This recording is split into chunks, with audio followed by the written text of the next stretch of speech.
Breaking news చూస్తున్నాం. హైదరాబాద్ కుషాయిగూడలో 70 ఏళ్ల వృద్ధురాలిని కిరాతకంగా చంపాడో యువకుడు. హత్య చేసి మృతదేహంపై డాన్స్ చేశాడు. దాని సెల్ఫీ వీడియో తీసుకుని ఫ్రెండ్స్ కు షేర్ చేశాడు కిరాతకుడు. కుషాయిగూడకు చెందిన కమలాదేవి ఒంటరిగా ఉంటూ షాప్ నిర్వహిస్తుంది. అదే ఇంట్లో ఓ యువకుడు రెంటుకుంటున్నాడు. అద్దె విషయంలో యువకుడిని మందలించింది వృద్ధురాలు. దాంతో ఈ నెల 11న వృద్ధురాలిని చంపేసి తాళం వేసి పరారయ్యాడు. ఇంట్లో నుంచి దుర్వాసన రావడంతో స్థానికులు పోలీసులకు సమాచారం ఇచ్చారు. హత్య వీడియోలు బెంగళూరులో వైరల్ కావడంతో హైదరాబాద్ పోలీసులకు సమాచారం ఇచ్చారు.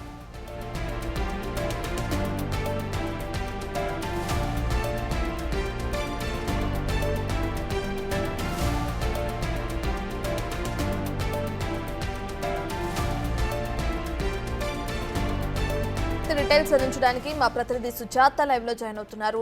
రైట్ సుజాత, ప్రస్తుతానికి నిందితుడు ఎక్కడున్నాడు? పోలీసుల దర్యాప్తు ఎక్కడి వరకు వచ్చింది?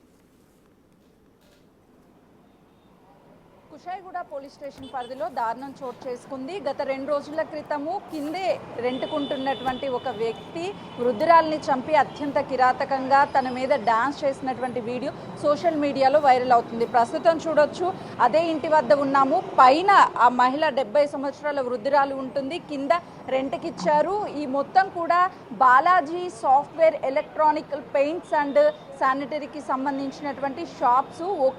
ఒక్కరు మాత్రమే పైన రెంటుకుంటున్నట్లుగా కూడా తెలుస్తుంది. అయితే తను అద్దె చెల్లించాలి అని చెప్పేసి అడిగినటువంటి సమయంలోనే ఆ బాబు తన మీద కోపం పెంచుకొని తనని ఉరివేసి చంపేసి ఆ తర్వాత తన మీద డాన్స్ చేస్తూ ఒక వీడియో పోస్ట్ చేశాడు. తన ఫ్రెండ్స్ అందరికి కూడా షేర్ చేశారు. ఆ తర్వాత 2 రోజుల తర్వాత లోపల నుంచి స్మెల్ రావడంతో వాళ్ళకి సంబంధించినటువంటి చుట్టాలు కావచ్చు, చుట్టుపక్కల వాళ్ళంతా కూడా సమాచారాన్ని అందుకొని పోలీసులకి చెప్పారు. ప్రస్తుతం వాళ్ళ కుటుంబ సభ్యులంతా కూడా, బంధువులు అంతా ఇక్కడే ఉన్నారు.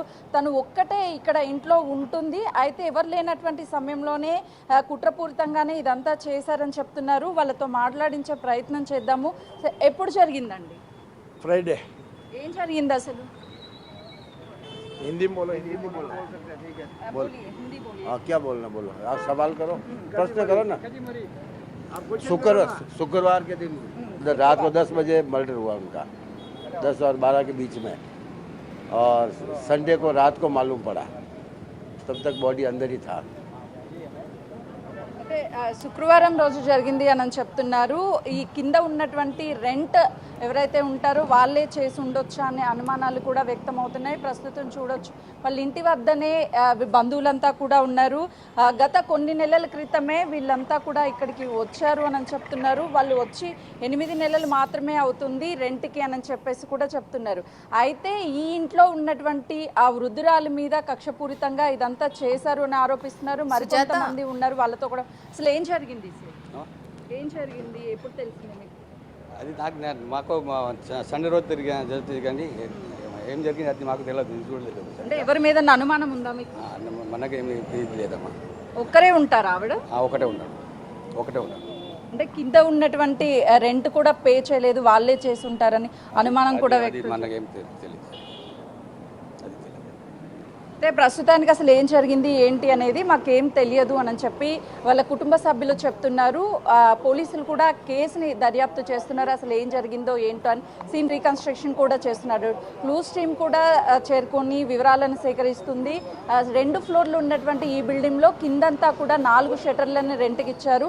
ఆ పైన ఒక్కరు మాత్రమే ఉన్నట్లుగా కూడా ఈ కుటుంబ సభ్యులు చెప్తున్నారు. అయితే ఈ ఘటన జరగడంతో ఆ వ్యక్తి ఎవరైతే సోషల్ మీడియాలో తన మీద డాన్స్ చేస్తూ వీడియోని అప్లోడ్ చేశాడో తన కోసం పోలీసులు గాలింపు చర్యలను కూడా ముమ్మరం చేశారు. ప్రస్తుతం చూడొచ్చు, ఆ వృద్ధురాలు ఒక్కటే ఇక్కడ ఉంటుంది అని వాళ్ళందరూ చెప్తున్నారు. షాప్ కిరాయిలకి ఇచ్చినటువంటి 4 షెల్టర్లకు సంబంధించినటువంటి వాళ్ళే ఇది చేసి ఉండొచ్చు అని కూడా తీవ్ర స్థాయిలో ఆరోపణలు వెల్లువెత్తుతున్నాయి. పోలీసులు ఈ ఘటనకి సంబంధించి మరిన్ని వివరాలను కూడా సేకరించే పనిలో ఉన్నారు.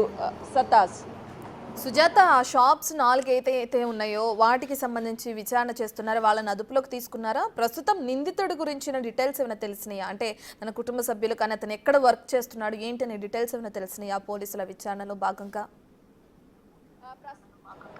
ప్రస్తుతానికైతే మాత్రము ఈ షాప్ రన్ చేస్తున్నటువంటి వాళ్ళల్లోనే ఒక వ్యక్తి చేసి ఉండొచ్చు అనే అనుమానాలు మాత్రమే వ్యక్తం చేస్తున్నారు. ఆ వ్యక్తి కుటుంబ సభ్యుల గురించి కూడా గాలింపు చర్యలు ముమ్మరం చేస్తున్నారు. ఒకవేళ ఇదే షాప్లో పనిచేస్తున్నటువంటి వ్యక్తి అయితే మాత్రము 8 నెలల క్రితం ఇక్కడికి వచ్చారని చెప్తున్నారు. కాబట్టి ఆ వ్యక్తి కుటుంబ సభ్యుల్ని కూడా ఆరా తీస్తున్నారు. తను ఎక్కడికి వెళ్ళాడు ఏంటి అన్న విషయాలు కూడా రాబట్టే ప్రయత్నం చేస్తున్నారు. కానీ వాళ్ళు మాత్రం మాకు ఏం తెలియదు అని చెప్తున్నారు. పోలీసులు ఇక్కడ ఉన్నటువంటి సీసీ కెమెరాలను కావచ్చు, అదేవిధంగా క్లూస్ టీమ్ చేరుకొని వివరాలను సేకరించింది. కాబట్టి ఏం జరిగింది ఏంటి అన్న కోణంలో కూడా కేసుని దర్యాప్తు చేస్తున్నామని పోలీసులు చెప్తున్నారు. వాళ్ళ కుటుంబ సభ్యులు ప్రస్తుతం ఎవరు కూడా అందుబాటులో లేకపోవడంతో ఆ పర్సన్ ఎక్కడికి వెళ్ళాడు ఏంటి అన్న విషయాలు కూడా చాలా గోప్యంగా ఉన్నాయి. అప్లోడ్ అయినటువంటి వీడియో కూడా హైదరాబాద్లో కాకుండా ఇతర ప్రాంతాల్లో అప్లోడ్ చేసినట్లుగా కూడా ప్రస్తుతం అయితే పోలీసులు భావిస్తున్నారు. తను ఎక్కడున్నాడు ఏంటి అని చెప్పేసి తన ఫోన్ సిగ్నల్ ద్వారా, అదేవిధంగా తను ఒకవేళ ఫోన్ అని అయితే ఖచ్చితంగా కూడా తను ఎక్కడున్నాడు ఏంటి అన్న విషయాలు తెలిసే అవకాశం ఉంటుంది. కేవలము రెంట్కి సంబంధించి మాత్రమే గొడవలు జరిగాయా, లేదు అంటే తను ఇతరితర కారణాలతో ఏమన్నా ఆ వృద్ధురాలని చంపాడా అన్న విషయాలు కూడా తెలియాల్సి ఉంది. అంటే 8 నెలల క్రితమే వాళ్ళు ఇక్కడికి వచ్చారు కాబట్టి ఆ వృద్ధురాలే ఇక్కడ మెయింటెనెన్స్ మొత్తం చూసుకుంటుంది. తన బిల్డింగ్లో ఒక్కటే ఉంటుంది. కింద రెంట్ ఏదైనా ఉన్నా సరే తనకే అప్పచెప్పాలి. కాబట్టి తనని అడ్డు తొలగిస్తే మొత్తం బిల్డింగ్ ఏమైనా తను తీసుకోవచ్చు అని భావించాడా, లేదు అని అంటే ఇతర కారణాలు ఏమైనా ఉన్నాయా అని కూడా పోలీసులు ఇన్వెస్టిగేషన్ చేస్తున్నారు. ఇక్కడికి సంబంధించి ఎలక్ట్రానిక్ అండ్ ఈ షాప్కి సంబంధించినటువంటి వాళ్ళే చేసి ఉంటారు అని అనుమానం వ్యక్తం చేస్తున్నారు. ఈ షాప్లో ఉన్నటువంటి వ్యక్తి అని చెప్పడానికి ప్రధాన ఆధారం వృద్ధురాలే కాబట్టి తను లేదు. అయితే ఆ షాప్లో పనిచేసే వ్యక్తి కాదా అన్న విషయాలు తెలియాలి అంటే షాప్ ఓనర్తో మాట్లాడితేనే ఆ షాప్కి సంబంధించినటువంటి వ్యక్తి కాదా అన్న విషయాలు కూడా తెలిసే అవకాశం ఉంటుంది. కానీ షాప్లో ఎవరెవరు పనిచేస్తారు ఏంటి అన్న విషయాలు ఆ వృద్ధురాలికి సంబంధించినటువంటి బంధువులకు కానీ లేకపోతే వాళ్ళ కుటుంబ సభ్యులకి ఎవరికీ తెలియదు అని అంటున్నారు. తను ఇక్కడ ఒక్కటే ఉంటుంది కాబట్టి ఏం జరిగింది ఏంటి అన్న విషయాలు మాకు ఎవరికి తెలియవు. గత 2 రోజుల క్రితం జరిగినప్పటికీ ఈ తర్వాత స్మెల్ రావడం వల్ల ఆమె బయటికి రాకపోవడం, ఎవరికి టచ్లో లేకపోవడం వల్ల ఈ విషయాలన్నీ బయటికి వచ్చాయి అని చెప్పేసి వాళ్ళ కుటుంబ సభ్యులు చెప్తున్నారు. పోలీసులు మాత్రం కేసుని ఇన్వెస్టిగేషన్ చేస్తున్నాము, తన చావుకి కారణమైనటువంటి వాళ్ళ కోసము వెతుకుతున్నాము. ఫోన్ సిగ్నల్స్తో పాటు తను ఎక్కడున్నాడు, తన బంధువులు ఎవరు, తన కుటుంబ సభ్యులు ఎవరు, వీటన్నిటిని కూడా ఆరా తీస్తున్నామని పోలీసులు చెప్తున్నారు. సత్తాజ్, మొత్తానికి ఈ ఘటనతో ఒక్కసారిగా వాళ్ళ కుటుంబ సభ్యులు కూడా కన్నీరు మున్నీరు అవుతున్నారు. ఒక్కడే ఉన్నటువంటి టైంలో చూసి ఇదంతా కూడా చేసి ఉంటారు అని చెప్పేసి వాళ్ళు భావిస్తున్నటువంటి పరిస్థితి ఉంది. రైట్ సుజాత, మనం వీడియోలో చూస్తున్నాం ఆ మహిళ ఏదైతే వృద్ధురాలు ఉందో తను చనిపోయిన తర్వాత తన మీదకి ఎక్కి తనని కాళ్ళతో కొడుతూ డాన్స్ చేస్తున్న విజువల్స్. అందులో ఆ నిందితుడి ఫేస్ చాలా క్లియర్గా ఉంది. సో దాన్ని చూపించి చుట్టుపక్కల వాళ్ళకి కూడా ఎవరికి తెలియదా అతను ఎవరు, ఇంట్లో రెంట్కి ఉంటున్న వ్యక్తి లేదంటే అక్కడ ఉన్న షాప్స్లో వర్క్ చేస్తున్న వ్యక్తి అనేది చుట్టుపక్కల వాళ్ళకి ఎవరికి తెలియదా? పోలీసులు ఈ కోణంలో కూడా విచారణ కొనసాగిస్తున్నారా? చుట్టుపక్కన వాళ్ళు ఉన్నటువంటి వాళ్ళైతే తన గురించి ఎలాంటి ఇన్ఫర్మేషన్ తెలియదు అని చెప్తున్నారు. బంధువులు కూడా వేరు ప్రాంతాల్లో ఉంటాము, తన వీడియోలో తనని చూసినప్పుడు కూడా షాప్లో పనిచేసిన వ్యక్తి కాదా అనేది మాకు ఎలాంటి వివరాలు తెలియదు. అది పోలీసులు ఇన్వెస్టిగేషన్లో మాత్రమే తెలుస్తుంది. ఈ షాప్కి సంబంధించి రెంట్ మాత్రం గత కొన్ని రోజుల నుంచి కట్టడం లేదు అని మాత్రమే ఇన్ఫర్మేషన్ ఉంది. అడిగినటువంటి సమయంలోనే బహుశా వాళ్ళకి సంబంధించినటువంటి వ్యక్తులు ఎవరైనా చేసి ఉండొచ్చు. ఒకవేళ షాప్ రన్ చేస్తున్నటువంటి బంధువులు కావచ్చు, లేకపోతే వాళ్ళ స్నేహితుల చేత చేయించుంటారేమో అన్న అనుమానాలు మాత్రమే వ్యక్తం చేస్తున్నారు. షాప్ వాళ్ళని అడిగితే వాళ్ళు మాకు ఎలాంటి సంబంధం లేదు, మాకు ఏమీ తెలియదు అని మాత్రమే మాకు ఇన్ఫర్మేషన్ ఇస్తున్నారు అని చెప్పి వాళ్ళ బంధువులు చెప్తున్నారు. పోలీసులు ఆ వ్యక్తి ఎవరు ఏంటి అని చెప్పి షాప్ వాళ్ళని ఎంక్వైరీ చేస్తున్నాము. సీసీ కెమెరాలను కూడా చాలా క్షుణ్ణంగా పరిశీలిస్తున్నాము. తను ఎప్పుడైనా షాప్కి వచ్చాడు, కాల్స్ ఎప్పుడు వెళ్ళాయి, తనకి ఎవరి ఫోన్ నుంచి ఎవరు కాల్స్ చేశారు అన్న విషయాలు కూడా ఆరా తీస్తున్నారు. ప్రస్తుతానికి అతను ఎవరు ఏంటి అనేది ఎవరు ఇక్కడ చెప్పడం లేదు. అటు పోలీసులు కూడా తన గురించి ఎంక్వైరీ చేస్తున్నామని మాత్రమే చెప్తున్నారు. చుట్టుపక్కల ఒకవేళ ఎవరైనా చూడడానికి కూడా యాక్సెస్ ఎక్కడా లేదు. ఆ వృద్ధురాలు పైన ఉంటుంది, కింద షాప్స్ ఉంటాయి, పక్క బిల్డింగ్ కూడా కొంచెం డిస్టెన్స్లో ఉంటుంది. ఇది రోడ్డుకి దగ్గరైనటువంటి ప్లేస్. చుట్టుపక్కల చుట్టుపక్కల వాళ్ళకి స్మెల్ వచ్చేది కూడా చాలా తక్కువ అవకాశం ఉంటుంది. పక్కనే ఆనుకొని ఉన్నటువంటి ఒక్క బిల్డింగ్ మాత్రమే ఉంది. ఆ బిల్డింగ్లో వాళ్ళకి స్మెల్ రావడము వాళ్ళు వెంటనే కూడా వాళ్ళకి ఇన్ఫర్మేషన్ ఇచ్చినట్లు తెలుస్తుంది. ఇంకా మిగతా పక్కన ఉన్నటువంటి బిల్డింగ్కి సంబంధించి ఎక్కడ ఇల్లులు మనకు కనిపించడం లేదు. కేవలం ఈ బిల్డింగ్ పక్కన ఒక ఇల్లు మాత్రమే కనిపిస్తుంది. కాబట్టి వాళ్ళే ఇక్కడ ఇలా స్మెల్ వస్తుందని చెప్పడంతోనే పోలీసులు రావడము, వాళ్ళ బంధువులు అందరు ఇక్కడికి వచ్చి అసలు ఏం జరిగింది ఏంటి అని చూసినప్పుడు ఆమె మొత్తం కూడా అప్పటికే 3 రోజులు అవుతుంది కాబట్టి బాడీ అంతా డిస్పోజ్ అయిపోయింది అని చెప్తున్నారు. క్లూస్ టీమ్స్ కూడా వివరాలను సేకరిస్తుంది, ఎవిడెన్స్ని కలెక్ట్ చేస్తుంది. తను నిజంగానే తనని హ్యాంగ్ చేసి చంపిన తర్వాత తన మీద డాన్స్ ఆడాడు అని చెప్పి వీడియో ఏదైతే వైరల్ అవుతుందో ఆ వీడియో చూసినటువంటి వాళ్ళు కూడా చాలా సీరియస్ అవుతున్నారు. అంటే ఒక వ్యక్తిని ఎంత క్రూరత్వం ఉంటే అలా చంపి డాన్స్ ఆడతాడు, కనీసం భయం కూడా లేకుండా తను సోషల్ మీడియాలో అప్లోడ్ చేయడం, నన్ను ఎవరు చేస్తారు ఏంటి అన్న ధీమాతోనే ఇదంతా చేశాడు. తను కఠినంగా శిక్షించాలి ఆ వ్యక్తి ఎవరైనా సరే అని చెప్పేసి వాళ్ళ బంధువులు కూడా డిమాండ్ చేస్తున్నారు. ఉదయం నుంచి బంధువులు ఇక్కడికి ఒక్కొక్కరుగా చేరుకొని పోలీసు వాళ్ళు కూడా ఇక్కడ ఉండి ఎంక్వైరీ నడుస్తుంది. చుట్టుపక్కల ఉన్నటువంటి వాళ్ళనందరినీ కూడా అసలు ఏం జరిగింది ఏంటి అని వివరాలు సేకరించే పనిలో ఉన్నారు. ఒకసారి షాప్ చూస్తే ఈ ఘటన జరిగిన తర్వాత షాప్ కూడా క్లోజ్లో ఉంది, షాప్ ఓపెన్ చేయలేదు అని చెప్తున్నారు. అంటే ఈ షాప్కి సంబంధించినటువంటి వాళ్ళే ఎవరైనా చేసి ఉంటారా అన్న కోణంలో పోలీసులు కేసుని దర్యాప్తు చేస్తున్నారు. ఈ ఘటనతో ఈ గత 8 నెలల నుంచి కూడా ఎంతో ఈ షాపు వాళ్ళు రుద్రాలతో మాట్లాడుతూ అసలు ఏం జరుగుతుంది ఏంటి అన్ని వివరాలు కూడా టచ్లో ఉంటారు. కానీ ఈ ఘటన జరగడంతో ఒక్కసారిగా అయితే ఎందుకు కేవలము రెంట్ కోసమే ఇదంతా జరిగిందా లేదా ఇతరితర కారణాలు ఉన్నాయన్న కోణంలో కూడా పోలీసులు కేసుని దర్యాప్తు చేస్తున్నారు. సతాజ్ రైట్ సుజాత, ఏదైతే మనం చూస్తున్నాం ఒక వృద్ధురాల్ని ఎంత కిరాతకంగా చంపేసిన తర్వాత తన పైన డాన్స్ వేస్తున్న వీడియోని మళ్ళీ ఇప్పుడు సోషల్ మీడియాలో అప్లోడ్ చేసిన ఘటన అయితే దీనికి సంబంధించి అసలు ఆ వృద్ధురాలి కుటుంబ సభ్యులు అందరూ దూరంగా ఉంటున్నారు. తన పిల్లలు కానీ కొడుకులు కూతుళ్ళు ఎవరైనా ఉన్నారా, అసలు వాళ్ళు ఎక్కడ ఉంటున్నారు? ఇంత ఘటన జరిగినా చంపి 4 రోజులైనా ఎందుకు ఎవరు స్పందించలేదు? అట్లీస్ట్ మిస్ అయిన కేసు కూడా ఎందుకు నమోదు చేయలేదు? అండ్ అక్కడ మనం సీసీ కెమెరాలు చూస్తున్నాం, మీరు చూపిస్తున్న షాప్ దగ్గర విజువల్స్లో ఆ సీసీ కెమెరాలో ఈ వ్యక్తి చంపి వెళ్ళిపోతున్నవి ఏమైనా రికార్డ్ అయ్యాయా? దానికి సంబంధించి పోలీసుల విచారణ కొనసాగిస్తున్నారా?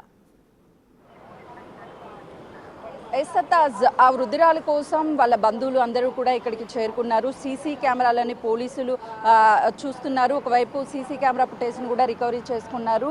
వివిధ ప్రాంతాల నుంచి వాళ్ళు చాలామంది ఇక్కడికి చేరుకున్నారు. వాళ్ళతో మాట్లాడదాము. సార్, వయసు ఎంత ఉంటుంది? వాళ్ళకి పిల్లలు ఉన్నారా? పిల్లలు ఏం లేదు, 70 సంవత్సరం వయసు. ఎప్పటి నుంచి ఇక్కడ ఉంటున్నారు? ఐ థింక్ 35 ఇయర్స్ అయింది. ఆమెకి మ్యారేజ్ అయ్యి అంతా ఇంకా ఎవరు లేరా అంటే అన్నారు. పిల్లలు ఏం లేదు. ఆయన మగుడు చచ్చిపోయి 35 ఇయర్స్, మగుడు చచ్చిపోయి 15 ఇయర్స్ అవుతుంది. ఆవిడ వచ్చి 35 ఇయర్స్ అవుతుందా? 40 ఇయర్స్, సుమారుగా 40 ఇయర్స్. ఆవిడ చచ్చిపోయిన ఏజ్ కూడా 70 సంవత్సరం కదా. అంటే చావుకి కారణం ఏమని భావిస్తున్నారు? ఒకవైపు సోషల్ మీడియాలో వైరల్ అవుతుంది వీడియో, చంపేసి తన మీద డాన్స్ చేస్తున్నటువంటి, మీకు ఎవరి మీద అనుమానాలు ఉన్నాయా? అయితే మా రకరకాల డౌట్ ఉన్నాయి కానీ మనకి ఏం క్లియర్గా తెలియదు కాబట్టి ఏం కామెంట్ చేయలేం. కింద రెంట్ చెల్లించకపోగా అడిగితే వాళ్ళే ఆమెను కుట్రపూరితంగా చంపేసి డాన్స్ చేసే వీడియో కూడా అబ్బాయి పెట్టాడు అంటారు. అబ్బాయిని ఎప్పుడన్నా చూసారా మీరు? నేను చూడలే. ఇప్పుడు ఈ షాప్లో నేను జాబ్ చేస్తా అన్నాడు. నేనైతే పిఎస్లో పోయి చూశాను కానీ ప్రత్యక్షకి అయితే చూడలేదు. కానీ ఏం జరిగిందో అయితే తెలియదు. పోలీస్ ఇన్వెస్టిగేషన్ తెలిసి బయటపడుతుంది. అబ్బాయి ఇప్పుడు పోలీస్ స్టేషన్లో ఉన్నాడు? ఉన్నారు, పోలీసులోనే ఉన్నారు. సార్, అంటే ఎప్పటి నుంచి పరిచయం అవడం మీకు? మేము ఇక్కడ కొత్తగా ఉన్నాం మేడం, సంగారెడ్డి ప్రాపర్. సార్, మీకు పరిచయం అయితే మరికొంతమంది ఉన్నారు, వాళ్ళతో కూడా మాట్లాడదాము. అంటే సార్, ఎప్పుడైనా ఆవిడ కోసం ఎవరైనా బంధువులు కానీ అలా వచ్చిపోతూ ఉంటారు? ఏం జరిగింది ఏంటి? దేని గురించి మనకు ఏం తెలియదు. ఇదే ఏరియా ఉంటా కానీ నాకు తెలియదు. అంటే ఆ షాప్లో ఉన్నటువంటి అబ్బాయి, పనిచేసే అబ్బాయి చేశాడు, పోలీసులు కూడా అదుపులోకి తీసుకున్నారు. అతని మీద మీకు ఏమైనా అనుమానం ఉందా? कुछ भी नहीं मालूम मेरे को उसके बारे में. పోలీసులతో మాట్లాడినప్పుడు ఏం చెప్తున్నారు? నాకు తెలుగు రాదు. नहीं 40 साल से रह रहे हो यहाँ पे. इसमें एक बच्चा काम करने वाला है, वो किस कारण से मारा मालूम नहीं है. वो पुलिस स्टेशन में है अभी. అయితే షాప్లో పనిచేస్తున్నటువంటి వ్యక్తిని పోలీసులు అదుపులోకి తీసుకున్నారు. తన మీదనే అనుమానాలు ఉన్నాయి అని చెప్తున్నారు. కుటుంబ సభ్యులు ఎవరూ లేరు. 15 సంవత్సరాల క్రితమే భర్త చనిపోయాడు, పిల్లలు కూడా లేరు, ఒక్కటే ఉంటుంది అని చెప్పేసి వాళ్ళ బంధువులు చెప్తున్నారు. ప్రస్తుతం ఈ షాప్ని కూడా క్లోజ్ చేశారు. పోలీసులు తనని ఇన్వెస్టిగేషన్ చేస్తున్నారు. అసలు ఏం జరిగింది, ఏంటి, ఎందుకు తనని చంపాల్సి వచ్చింది అన్న విషయాలను కూడా రాబట్టే ప్రయత్నం చేస్తున్నారు. కానీ షాప్లో పనిచేస్తున్నటువంటి వ్యక్తి అని చెప్పేసి చెప్తున్నారు. తను ఎందుకు చంపాల్సి వచ్చిందన్న కారణాలు మాత్రం ఇంకా తెలియలేదు అని ఇక్కడ ఉన్నటువంటి బంధువులు చెప్తున్నారు. పోలీసులు ఈ కేసుని ఇన్వెస్టిగేషన్ చేస్తున్నారు. మనం చూడొచ్చు, లోపలికి వెళ్ళేటువంటి సమయంలో కూడా ఇక్కడ ఉన్నటువంటి సీసీ కెమెరా రికార్డ్ అయ్యే అవకాశం ఉంటుంది. ఎవరు ఫస్ట్ ఫ్లోర్ వరకు వెళ్ళారు, తర్వాత ఎవరు దిగి వచ్చారు అన్న విషయాలు కూడా ఈ సీసీ కెమెరా ద్వారా చాలా స్పష్టంగా రికార్డ్ అవుతాయి. వీటిని కూడా పోలీసులు స్వాధీనం చేసుకున్నారు. సీసీటీవీ ఫుటేజ్ని తనని ఎంక్వైరీ చేస్తున్నారు. వాళ్ళ కుటుంబ సభ్యులను కూడా పిలిపించి గతం నుంచి వీళ్ళకి ఏమన్నా విభేదాలు ఉన్నాయా, కేవలము ఇంటికి షాప్కి సంబంధించి రెంట్ కోసమే ఇదంతా చేశాడా అన్న విషయాలు కూడా తన నుంచి రాబట్టే ప్రయత్నం పోలీసులు చేస్తున్నారు. సతాజ్. Right, thank you Sujatha.